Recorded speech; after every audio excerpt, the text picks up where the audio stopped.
Interesting question. So how to prepare the next generation for eventual leadership of the family office, leadership of the family enterprise, and maybe just being the actual leader of the family.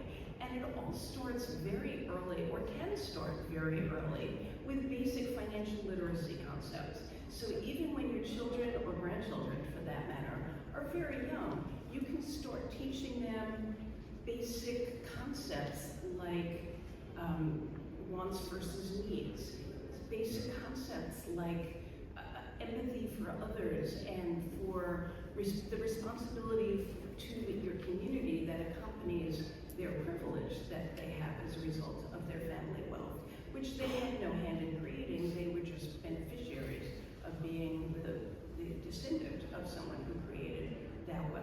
So you can actually start very young with simple tools like the 3 jars of the allowance, and I'm not going to go into that now, but you can start teaching even little kids the concept of wants versus needs, the concept of basic budgeting and delayed gratification. And you can start that even when they're very, very young.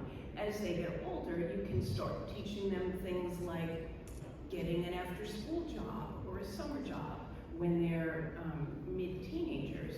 And that teaches them the power of working for a living, even if one day they're taking over the family enterprise. It teaches them empathy for the people who are one day going to be working for them, whether it's the barista who makes their coffee at Starbucks, or the maid who's going to clean their home, or the chauffeur who's going to drive their car to work every day, or simply employees within the family enterprise. But withholding taxes, believe it or not, are your friend because it's a wonderful, wonderful teaching tool.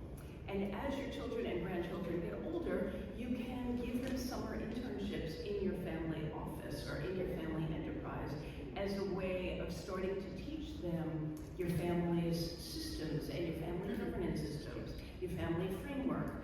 And at the end of the day, what you're really trying to communicate is not the nuts and bolts, but rather the big picture.